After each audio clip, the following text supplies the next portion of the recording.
Welcome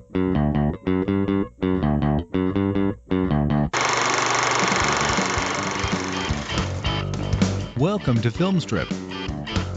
These podcasts are spoiler-filled as we discuss the plots, characters, and themes of the films in review. All content used or discussed in these podcast episodes is the property of the respective owners and used under the Fair Use Act, Section 504, C2, Title 17.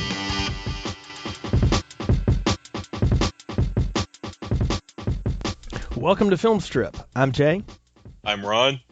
I'm Nick. And this is our review of Paranormal Activity 3, starring Lauren Bittner, Chris Smith, Chloe Singari, and Jessica Tyler Brown. Directed by Henry Joost and Ariel Schulman, released in 2011 on a budget of $5 million. Grossed over $207 million at the box office. So wildly popular segment, part 3 here. And I want to start by talking about our directors here, Joost and Schulman. I know I've seen Catfish. Ron, Nick, have you guys seen that? I guess you call it semi-documentary? I haven't seen the movie, but I've seen the TV show on MTV. Okay, so you get the basic idea then. That's how I met you, Jay. Don't give away the secrets. Ron, what about you? Yes, I've seen both the mockumentary, documentary, and I am a super fan of the television series, especially since they came to my town. Oh, yes, that's right. They have been through the Ville. So, yeah. I am a fan of these two guys. I think they have a unique style. And when I found out they were going to be involved in Paranormal Activity 3, I was excited. Not excited enough to go to the theaters yet still. I still hadn't broken that part of it. But I thought, yeah, you know what? If anybody else could take this thing on, sure, why not? Let's do something interesting with the Catfish guys. And then I thought, well, what's it going to be? Is Katie going to punk somebody online, or how's it going to go?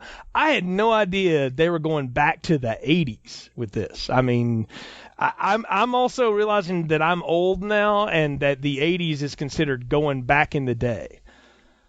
What do you mean you're old now? Yeah, I got a lot of questions for you, Jay, about the 80s aesthetic going on here, because you were 35 when this movie took place? Yeah, I was 35 when this came out. Yeah, I've been around that more than I guess maybe YouTube, but plus combined times by 2. Well, you guys aren't that spring of chickens, but anyway, no, I was curious about this though. I was also nervous though, because the other part of it was that the main characters were going to be a couple of kids, and horror movies and kids, I mean, it can be done well, and it can also be done awfully. And I think the latter is more common than the former. Yeah, for every sleepaway camp, there's a sleepaway camp too. I would not have gone with those as the go-to references. I'm curious to get into this thing, though, because the 80s, you've got kids, camcorders. I mean, how's that going to work? All that stuff. I had all these questions going into it. But I don't mind saying and tipping my hand a little bit here. When I first saw this one, really, really liked it. And I'm curious to see if that holds up. So let's go ahead and get into the movie, though, and then we can, or get into the plot summary, that we could talk about the movie. So we go back to 1988 when sisters Katie and Christy seem to be enjoying a normal, happy childhood at home with their mother, Julie, and her live-in videographer boyfriend, Dennis. But after an earthquake and strange occurrences around the house, Dennis decides to use his cameras to discover the source of strange happenings. The couple are especially worried about Christy, who tells of conversations with an imaginary friend she calls Toby. The cameras do indeed reveal a flurry of supernatural occurrences. We see it terrorize Katie and Christy, harming Katie until Christy agrees to finally do what it asks. And after Katie and Dennis's employee Randy play a frightening game of Bloody Mary, where Toby intervenes, Dennis sets up another camera that gives him a clue into the activity. He discovers a symbol belonging to a coven of witches that brainwashed girls of childbearing age into having sons, then forced them to give up their sons, and they would not remember anything after.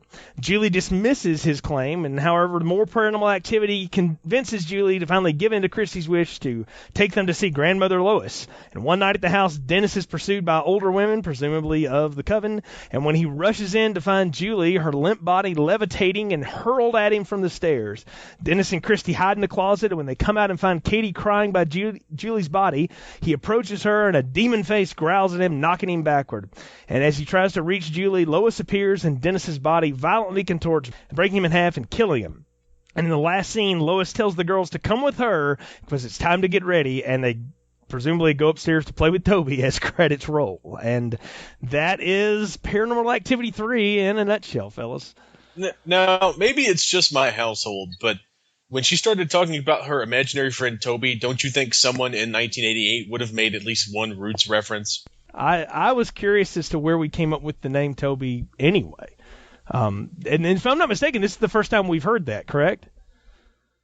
It is definitely. It's like hearing Sith for the first time after 3 movies and never hearing that. Now they finally named them. Yeah, I was very intrigued by the whole setup here, and yeah, there's a longer cut of this movie that has a little intro. Which version did you guys see? Because the one I saw starts right in the 80s, but there's another version where Katie drops off some videotapes to Christie's. I saw the one where they dropped off the old videotapes. Kind of got flashbacks of the 40-year-old version there, dropping off a big box of porn. It was either that or it was like previously on Paranormal Activity. So yeah. It's kind of how I felt about it. Ron, which one did you see? I think it was the box of videotapes, but I also saw this one in theaters like I did the second one. So I've seen both versions. Okay, all right. So, what was that theater experience like then, since you're the one that did see it in theaters? Oh, man. I said this the last time, and I'll say it again. The Paranormal Activity in a theater is a great experience, especially on the big screen, because there's so much ground to cover. You're never sure where the spook is going to jump out at you, or when the creepy thing is going to happen.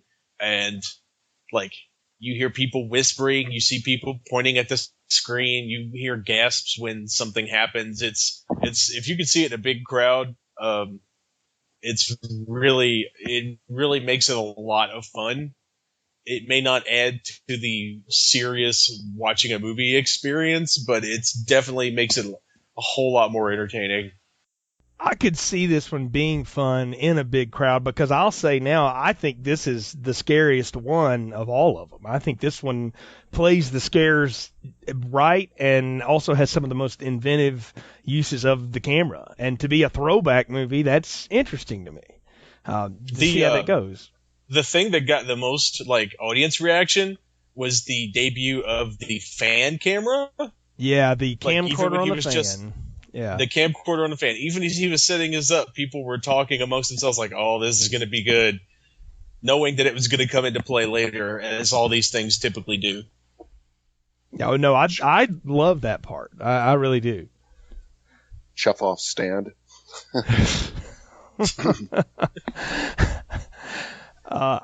I also will say, too, I think this film works well because I like the two kids. I think the kids that they got to play Christy and Katie do a pretty good job of mimicking characters we've seen for a movie and a half now, at least. I mean, we've seen Katie for 2 for the most part, but we saw them together a little bit in that last one, and I thought they did a pretty good job of portraying that relationship and throwing back to some of those things that Katie had dropped and talked about. Like, you're going to wind up just like Mom. We don't want to talk about this. And she even does a little bit of that here, her younger self. So I dug that. Yeah, the 2 little girls acted like little girls, so they acted like themselves. There wasn't a lot of great directing there. They're not going to win an Oscar, but I thought they were good. Again, horror films with kids can be a big miss sometimes, and because typically, you have them, you could ad-lib a lot of the stuff going on in here, and just have them playing around, just acting like kids, and I think just because it's such guerrilla filmmaking in a way, it's a lot easier for kids to kind of do that as opposed to having a camera right in their face and doing 16 takes. Yeah. I think it's a little bit more natural for them to do it. Right, and it's not the Stanley Kubrick way of making a film where you do the same take 900 times in a row. So yeah, or it's not putting them behind a green screen and telling them to say this is pod racing. Yeah, something like that. Yeah, so it's like every podcast. I'm gonna reference Star Wars the entire podcast. So I hope you guys are ready. But I think it's really important that we like these two kids, like horror movie kids, like you said. When they go wrong, they just ruin the whole movie. But these two kids are good, They don't have to do a lot of like acting, but I think there's a certain art to filming around the things kids are going to do, to guiding them, properly into doing the right. Okay, now you need to shriek and be dragged by your ankles here, sweetie. It's. I think it's tough to keep kids from like being too wooden. You know? I think part of that is a lot of times in horror films they don't tell the kids what they're in. They just shoot them and they put it together in editing. I don't know. I didn't see any of the behind the scenes stuff on this one, but I kind of got the feeling that they told these guys, you're being haunted by ghosts, so be freaked out. Or they did things to kind of scare them. Because you got some real reaction out of those chicks. I mean, they did a good job with that. Either that or they are the next Meryl Streep or something, because those screams were not the screams of people acting scared. They were scared. Like, I don't think Henry and Ariel are on their Christmas card list. So. But I think I also got to imagine it'd be pretty easy to kind of dub a lot of the screaming in there, considering there's not a lot of close-ups in this film, too. So just kind of throwing that out there. So that's an interesting thought, but I don't know. This doesn't seem like the kind of film that does that type of stuff. They seem to really go with the ambient sound of the room. I don't know. So it doesn't really sound like ADR screaming either. Like it sounds like it's in camera, or at least really well faked. Yeah, if it is, it's the greatest sound. They missed an Oscar for sound editing. So if that's the case, they lost to The Dark Knight Rises. Is that what it is? Okay, it was the same. I guess it was the same year. So interesting thought. Toby was born in the darkness. I thought you were going to reference Star Wars. Now it's Nolan films. So. It's all over the place tonight. I'm hopped up on coffee. So. Well, let's talk about the house for a minute. Nick, you texted me offline and said, I got thoughts about the house. So let's hear them. Yes, I am currently in the market looking for a house right now, and seeing many houses built in the 80s, 90s, 2000s. 2 years ago, this is not an 80s home. I mean, just the layout and the design. It's a very open, what I call an open flow home. That was not very popular or even feasible back in the 80s. Everything was kind of compartmentalized back then. So, I mean, even like the loft that was turned into a bedroom, you didn't see that much in the 80s. So I just kind of was like, yeah, they had to find a home, and then they just threw some old appliances in there and stuff, and had the guy wear a flannel shirt and stonewashed jeans. So I thought took me a little bit out of it, especially with so much of it having to take place up in the loft area, that it was just like, this is not 88. This is 2008 home. Well, I'll say this about it. I don't disagree with you. I did feel like this film this house was a mix of the first two houses. Like I really got that feel, and I don't know if that's on purpose or not, but I really thought that watching it this time. I thought this feels like a house that is a combination of the first two. What do you think? If they had a $5 million budget, they had to get whatever house they could get. So they had to get one that was. It's not like they bought the house; they just rented it. Yeah, but I think even renting, where is it supposed to? I don't even know where they filmed this, but still, even like renting a house, though. I mean, they're still working on a shoestring budget there, especially when you got all the actors and everything, and $5 million, that's a lot to us. But when it comes to filming dollars, they got to spread it a little bit. They didn't have the best craft services either, I hear. Yeah, their lunch line was lacking. I understood. So, but I'll give it that. I will give it that. Only because I like Katie and Christy here, and I'll tell you another thing. I like Julie and Dennis as characters and as actors too. I thought they did a pretty good job. What did you make of those two? I have my doubts as to how anachronistic it feels to have a live-in boyfriend in 1988. I don't think that was a thing that went on all that much, even in, depraved California. But at the same time, Dennis, I really liked Dennis as a character. I really liked Julie as a character, and I actually really had a lot of fun with Randy as a character. Yeah, the help guy for Dennis. Yeah. Yeah, Randy was pretty good comic relief to me. I just found it interesting that like Dennis could make an actual living off of being a wedding photographer. And maybe that is an underlying thing, because Lois does give Julie a lot of crap about that, in the movie, and maybe he doesn't, but I'm also wondering, like, well, where's Julie's dough come from? What does she do? We never know what she does, and that, is that the deal? Is that you make the women who are in this witches coven have just oodles of money for reasons that are unexplained? Yeah, that was the one conceit I couldn't give the movie, was the fact that he could afford, this type of video equipment working on a, wedding photographer's salary. I mean, we've all seen The Wedding Singer. They live in the basement. They don't own a home. That's like the that. singer, though, well, man. That's the singer. He doesn't. Yeah, and they make more money investment than the photographer. Oh no, not in 1988. In 1988, before people had video cameras like everywhere, you could actually make money videotaping weddings.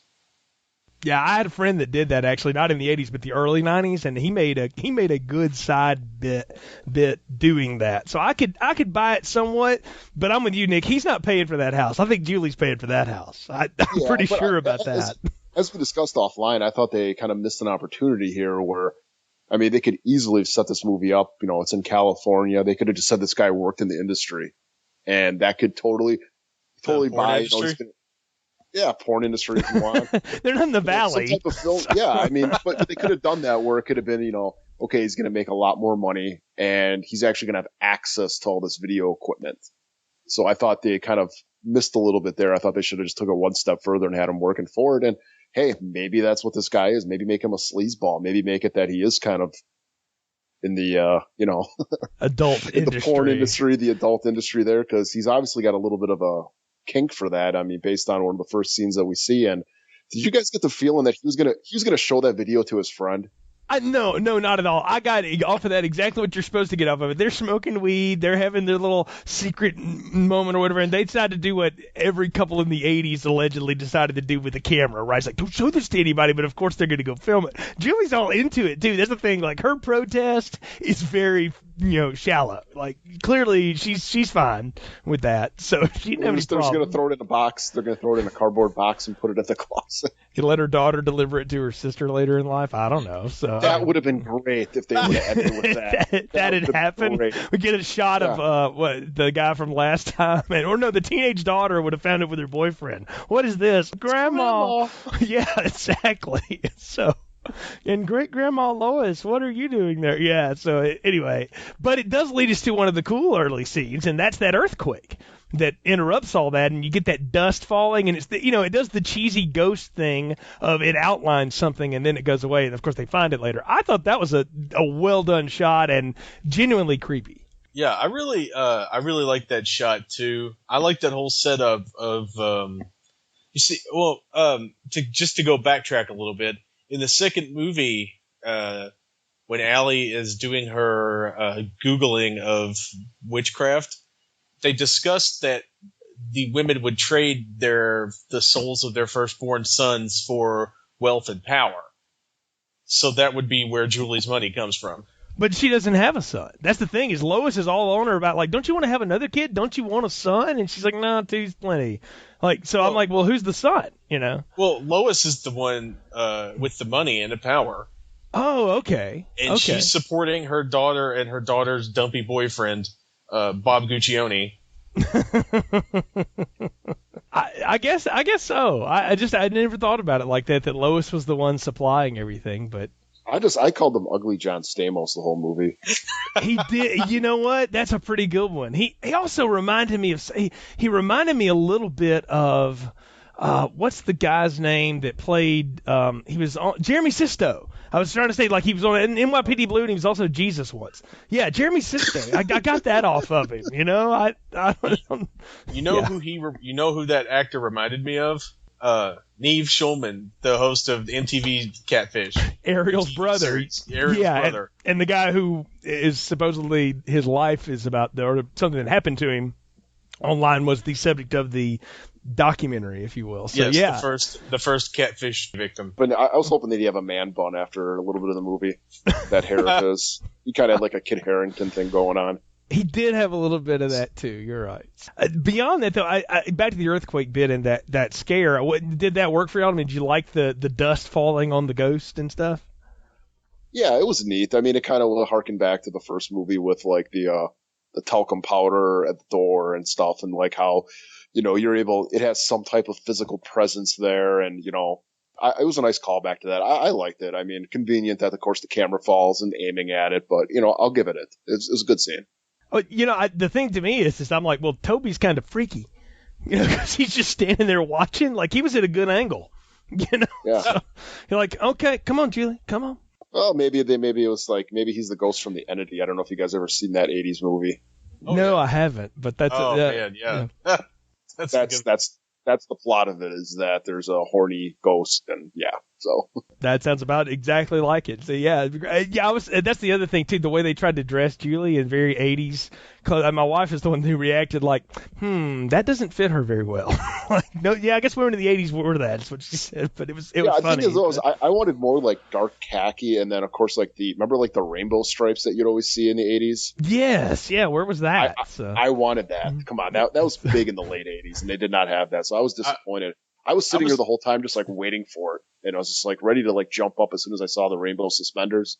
Did not happen. No. I was disappointed that her hair wasn't teased. Yeah, there needed to be more Aquanet in that hair. Yeah, and she needed to wear like a suit. She needed to have a suit with shoulder pads. I mean, come on, every woman had shoulder pads. That needed to be. I guess Lauren Bittner may have said no to some of those things. I don't know, but again, they're working with $5 million. Maybe you know this was 2011. The hair bands were all in Renaissance at that point, so maybe all the Aquanet was bought up in LA. You never know. And then you guys even talking about like them like smoking weed in the beginning. I mean, shouldn't have been coke at this time. Yeah, 88. That's what I was. I was like, I guess weed is the safe drug. Is that what they're trying to do? Is that they did the safe drug? See, again, I'm regretting this movie, and there could have been coke falling on Toby as the earthquake. Coke is fine. Yeah, Dennis is actually a coke dealer, and he's got it in the ceiling. This is all coming together now. See, this would have been a much better movie. And then Toby gets freaking all like out of his mind, crazy on coke. Movie. Maybe that explains why Toby is what he is. Yeah, a he demon starts, on like, thrashing stuff because he's all got he's got super adrenaline off the cocaine. Yeah, there you go. So does that mean in the first Paranormal Activity, instead of the talcum powder, it should have been like crystal meth? No, it should have been some of the baby blue from Heisenberg, man. So, nice. Yeah. That's what that should have been. So. But it's not coke, it's weed and it's dust and it's bad home porn. So that's what it's supposed to be. But it leads us to stuff where Dennis and Randy find the ghost shape or whatever, and they start seeing weird stuff, and that starts them setting up cameras around everywhere. And I think this is the first movie that bothered to explain this is why I want to set the camera up everywhere. I mean, it was a security system last time. The first time it was I'm playing with my new toy and there's weird stuff happening in the house, you know, and so you just conceded it. This one they actually felt the need to like give it exposition. So this is why we're doing it's the first time we ever seen them actually like watching the actual video themselves. At least is what I remember is like them, you know, I'd never seen that before in the other ones where they're actually watching themselves watching the video. And I guess my question for the whole series, are we supposed to take this that somebody found this footage and then re-edited it and then is showing us what they saw? The conceit from the line of the first movie is that it's footage from the police department. Okay, so that's what we're supposed to keep taking then. It's supposed to be that Blair Witch conceit. That's what it is. So it's supposed to be that. So I guess, yeah, we got to give it the conceit with the cameras, but it's just like, man, this family just likes to record everything. You know, just as like, no matter what's happening, there's a video camera going on. You know. I mean, let's not kid ourselves. All Dennis wants to do is catch Julie on the toilet. He's been trying. The whole point here.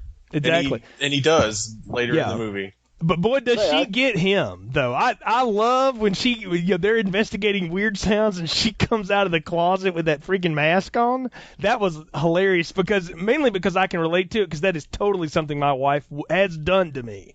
And so, not because I was trying to catch her on the toilet, I was just investigating weird noise, didn't know she was home, and boom, she loves to scare the crap out of me. And it was hilarious. I thought that was great. I could see you almost having a heart attack, Jay. Dude, I was Elizabeth coming to join you, honey, on that one. I mean, really, it was bad. But the thing about it, and what I really love about that, is it endears you to them as a couple. If you were having any trouble buying that at all, well, that just sets that up better for you. I really thought they handled that well. I enjoyed those moments. I thought that was fun.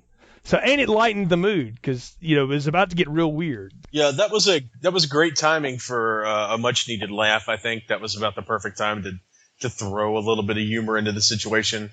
And Julie and Dennis are like probably the second most real feeling couple to Katie and Mika from the first. Oh, big time. But they're more likable than Katie and Mika were, I think. I think Mika is the hard one we've all kind of brushed up against him. I think Katie's always been likable. Mika came off like such a douche for so long, it was hard to really ever go for him, I think. Yeah, I've never met a guy named Mika who's not a douche. I think it just goes with the territory. Have you ever met a guy named Mika? That's the other question. So, that's I got to ask you though, is there been any explanation though, and maybe I missed this in a previous movie, but their father?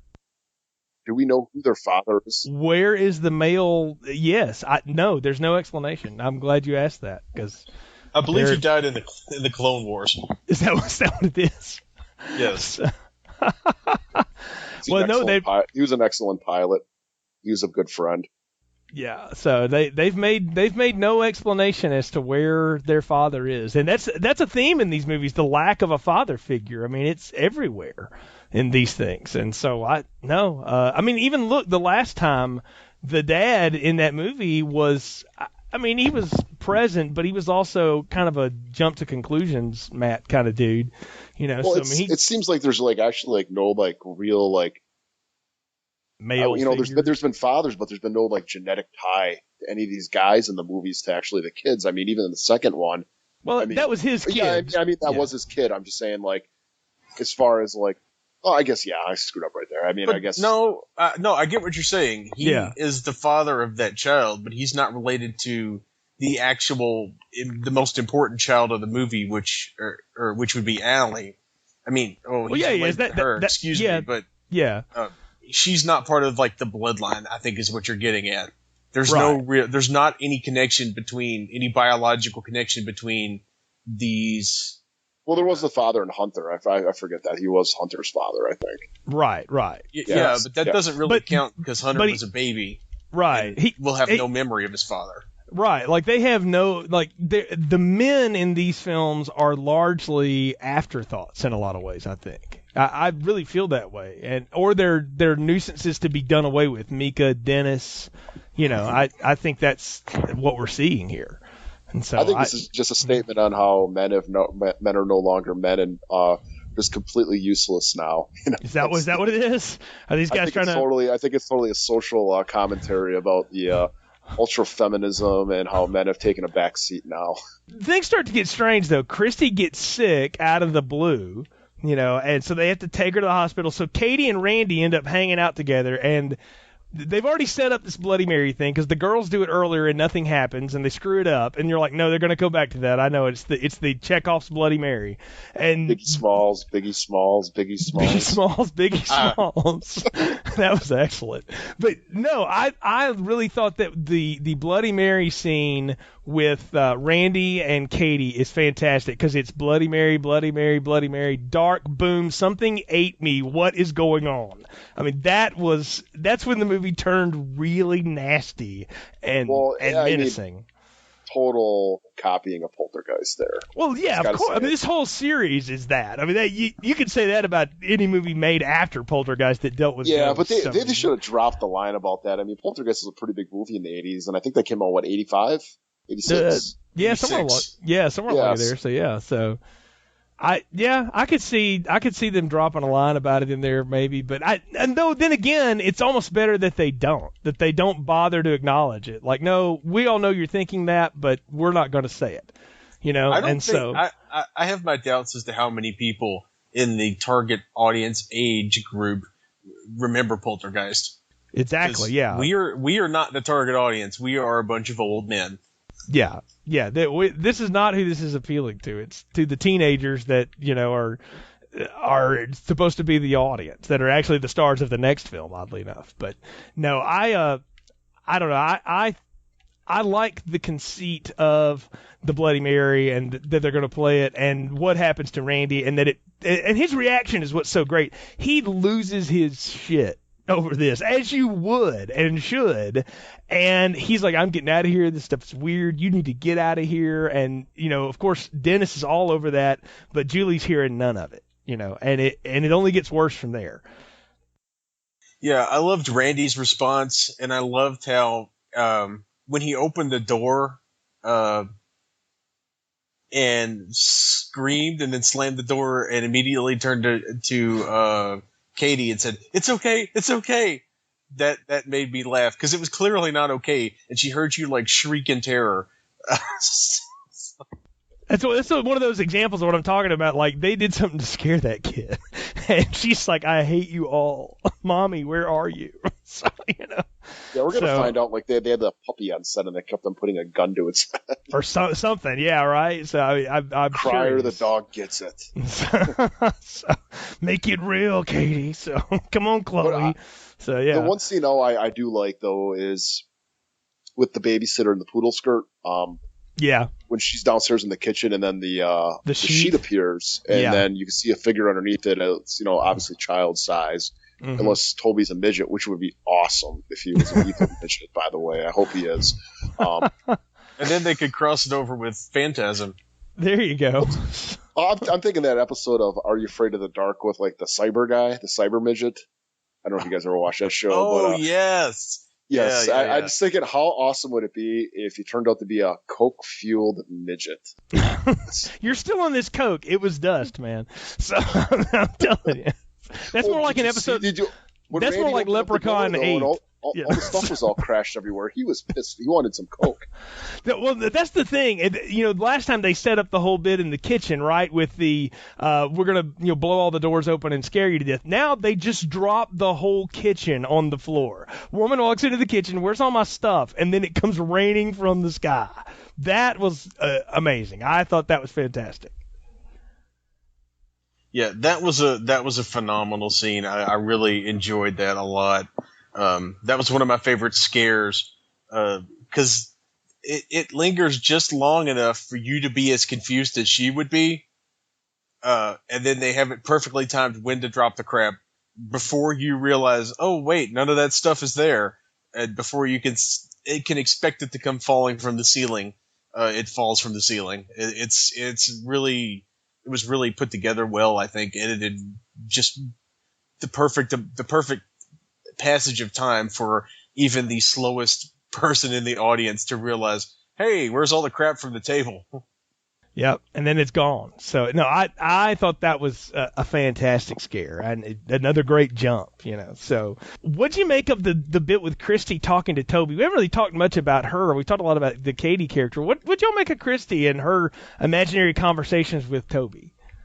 Do you think that was a callback to The Shining? I mean, Tony, the little kid talking to them. I just kind of felt like that was, I'm not going to say they copied it, but kind of like an homage to The Shining and how that character was talking to this invisible entity the entire time. I hadn't thought about that, but it's a good call. Yeah, that would fit in really well with the scene from the next movie, too. Mm-hmm. That we'll talk about then, I'm sure. Yeah. So that I could see that, but I love that after all the real bad stuff starts going down, she goes upstairs and is like, fine, I'll do it, fine. And what he wants is for them to go to Grandma Lois's, because as we know, she's the Queen White Witch or whatever, right? Yeah, that's what I got. I was kind of hoping that Teddy Ruxpin or whatever his name is going to have more of a part in this movie, because Good old they kept Teddy. on showing them, and I'm like, oh my god, how awesome would it be if the Toby possessed Teddy? Yeah, when I was a kid in 1988, like what people did was you'd borrow your older brother's Easy-E tape and put it in with Teddy Ruxpin, because there was nothing like seeing Teddy talk about cruising down the street in My Six Foe, so because it will scar you for life when you see that. By the way. Do you think they missed though, like something with that though, where maybe you could have actually had Toby talking through that teddy bear to her? Even if it was just one scene and a couple words. See, and the reason I'm glad they didn't do that, though, again, because this series, if it's done anything, has teased its big bad in an incredible way. And if they had done that, I'm just afraid it would just be too cheesy. Like, I think that would be a jump the shark moment to me. I kept expecting Teddy Ruxpin to start, backwards talking through a Ozzy Osbourne album or something. and I really liked that it didn't happen. Because it was one of the false scares that they've set up.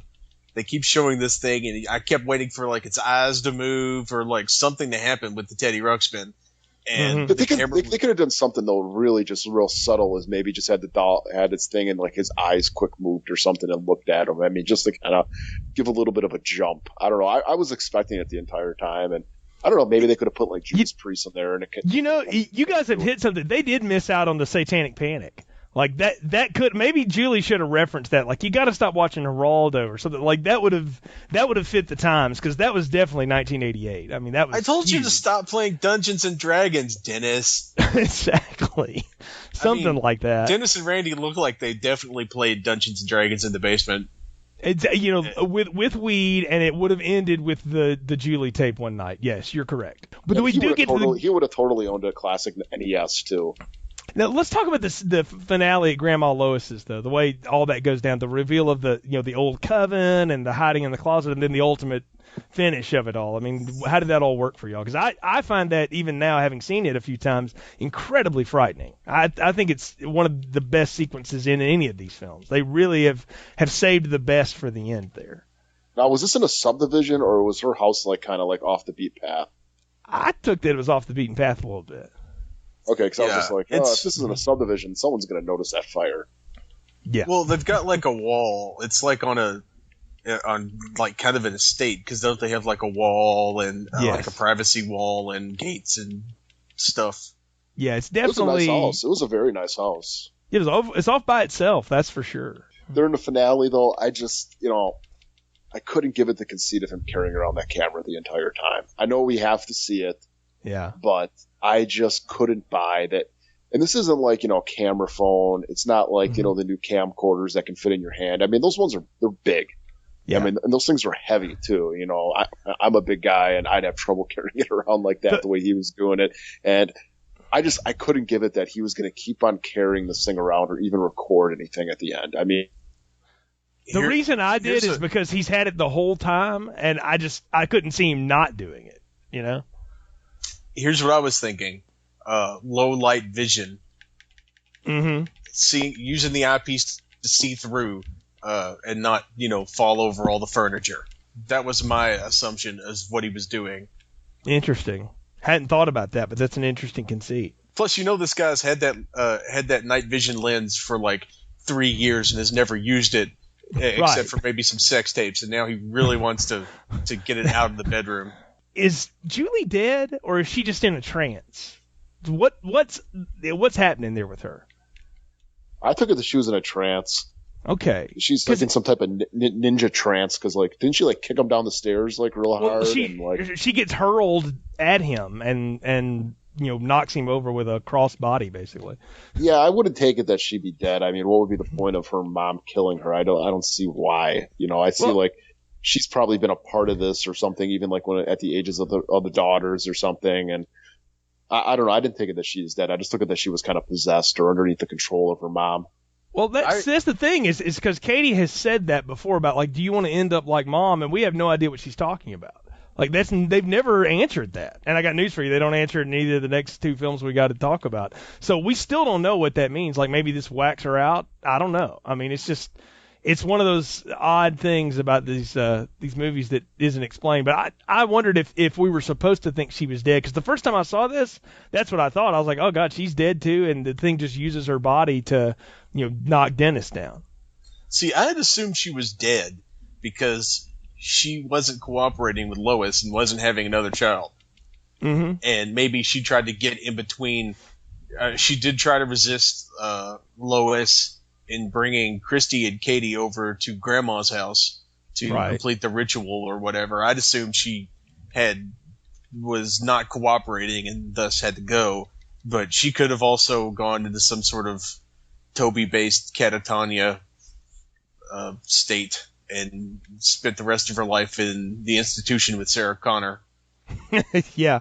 I liked the eventual end, though, the Dennis getting broken in half. I thought that was well done and a good contortion effect there. I was cool that, because we've seen this before. Like, Katie has like the force push, power, right? We've seen that a couple times. So I'm glad that that's not how they took out Dennis. Like, he got done extra good. Like, they broke him in half. So, which again, you want to go with the metaphor of it, he's only half, responsible for any of that anyway, because those are not his children. He's just the live-in, hanger-on boyfriend, if you will, according to Lois. Yeah, I really liked his death. It was one of the rare moments in any of these movies where I actually winced. Yeah. Having started doing yoga, it just gave me lots of pain to watch that happen to him. Because I always imagine as I'm doing yoga, I'm one misplaced foot away from shattering my spine. But no, I liked the ending, and I liked that the Katie monster face came out again, because that's been the end of all these movies, is Katie's face turns into some demonic monster thing, right? And so I thought that was great, that it started at a young age. So I was cool for that. Yeah, I thought it was cool. Yeah, I kind of like how... I didn't think they were going to go with witches as far as the franchise goes, because it was so just about ghosts and everything. But so now Toby, he works for the covenant of these people, like he's they're. I took it that he was the demon waiting to possess the firstborn or whatever. Maybe I'm wrong about that, but that's kind of how. So is he like the deity of them or something, or I'm trying to figure out the relationship. Oh, it's you got to think back to the second movie. I think they basically spelled it out. At some point, this coven had summoned Toby to do their covenly bidding, and nobody was having boys, so they weren't keeping up their end of the bargain. Right. And so that's when he started getting ticked, because and started shattering spines and all that fun stuff. Exactly. Okay, so who's the Targaryen, though? I'm kind of getting this confused. I don't know. If they had played Reigns of Castamere when Dennis came out of the closet, though, that would have been almost perfect. Yeah, that's the whole thing now. It's that's what I'm trying to get at. It's man, this is like Game of Thrones, where I got to have a little cheat sheet with me. Okay, I gotta start writing down names and who's related to who. It's going to be this big flow chart of everything. So, yeah, like I said, I didn't know how they were related, but thank you for clearing that up. Yeah. Well, guys, I think we're at the part of the podcast where it's time to give our final thoughts, recommendations, and popcorn ratings. So, Nick, Ron, what are yours for Paranormal Activity 3? I'm going to go again with a medium popcorn. That's 3 mediums now for me, I believe. I think it's the best one of the series, to be honest with you, just from sheer events happening in the movie. The first one was kind of a very slow burn, and the second one I really didn't care for that much. It had some good scenes in there, but there was a lot of really stupid stuff. This one had a lot of eerie elements to it. I think it was better. I think it had the best pace of all 3.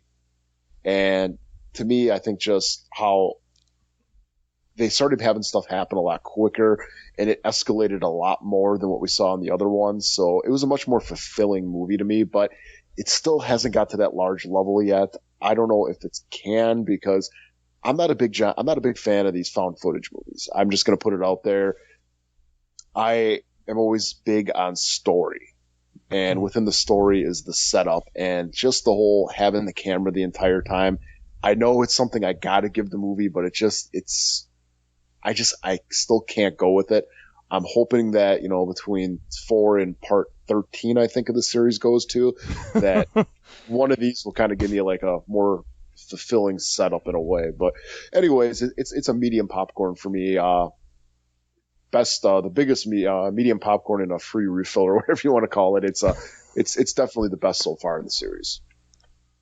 So what's it going to take to get you to give one of these movies a large popcorn? Is that even possible? I'm going to give it a large popcorn. I'm going to agree with Nick that it is probably the best one of the series. It's one of those large popcorns you get from the place where you get to add your own butter. So you stick the straw down in the middle of it and you just pump it, the whole thing full of butter all the way through. So it's just like a big greasy mess of deliciousness. I mean, the new element that they worked in, the rotating fan cam worked great for me. I agree that the pacing is about as good as you're going to get from this type of movie. Henry Joost and Ariel Schulman were really seemed confident behind the camera. Like they knew where they were going to go, and they had ideas about how to set up the scares, how long to hold, when to cut away, when to tease a scare, when to have it actually happen. They were clearly good at working with the kids to get a good performance out of the kids, probably because they're used to doing fake reality stuff. So they just drew on some of their Catfish experience to make that happen. And, for me, especially the thing at the end when you first see the witches with their, like, glowing witch eyes in that low-level night vision type of shot, it's just terrifying. It's like grown-up version of the kids from, what's that movie with the little psychic kids? They're all albinos. So what? Full House? Yeah, Full House. It's like seeing a bunch of emaciated Olsons just rising out of a cornfield. You talking about Village of the Damned? Village of the Damned, I believe. Village of the Damned, yeah. I loved it. I loved it on the rewatch, and I recommend, even if you're not really a fan of the first one, I think it's worth to check this one out, especially if, like us, you remember those high 8 home video cameras that recorded to the little cassette tapes. Yep. My dad has a drawer full of them. It still, as a matter of fact. So, and add on to Ron's though, if you ever do come to a theater that has to serve your own butter, use it on the milk duds. It is good. Really? I'm getting all kinds of new ideas tonight, guys. This is fantastic. So I have never thought of that before, but now I want to go and do that. But first, I'm giving this a big, strong, large popcorn. This is the best of the series for me so far. It's my favorite one, the one I love to watch over and over. I love the conceit of it. I like some of the cheesiness of it. I like the kids. I like Julie and Dennis. And I like the scares. To me, this is the scariest one. I said that from the get-go, and I'll stick by that. This is the scariest one of them. I have a blast watching this every time. You got to add the conceit, though, so far, because I've not seen the other ones yet, guys. Don't ruin it for me. Well, this is true. I will say so far, of the 3 we have reviewed here and revisiting these, this one is the one I'm most entertained by. And I think that says a lot for it. And I'm really interested to go to these next 2 because I have only seen both of them. I think I've seen part 4 twice, and I've seen the marked ones, I believe, once or one and a half times really. So I don't remember them as well. So because I know I've seen 3 several times. So I'm interested to get back into those and review them again. And then I got to ask though, guys, is because I haven't seen the other ones yet. Now, is the 4th one, does that take place in space? No, it does not. It'll be the first time we do a 4th that's not in space, Nick. So see, that's disappointing. Now, is any of these though? Are we gonna do like a prequel to the prequel and possibly have like those like old style like cameras? The next 2 are set in the forward. They are not going back anymore. This is the furthest back they go so far. And I will say, in the 5th one, they do go to the hood. Yeah, yes, they do. And It's more like the barrio, but yeah. So, but yeah, they do go to the hood in that one too. You're right. So all kinds of fun to be had here in the future, folks. Thanks for joining us for this latest edition of Film Strip. You can find more episodes on our website. Subscribe to us on iTunes. Leave us a review. Let us know what you think of the show, and we appreciate your support. Until next time, for Ron and Nick, I'm Jay. Thanks for listening to Film Strip. Thank you for listening to Film Strip. You can find more episodes on our website, filmstrippodcast.com. The Film Strip theme music is produced and performed by Frozen Lake 121. All content used or discussed in these podcast episodes is the property of the respective owners and used under the Fair Use Act, Section 504, C2, Title 17.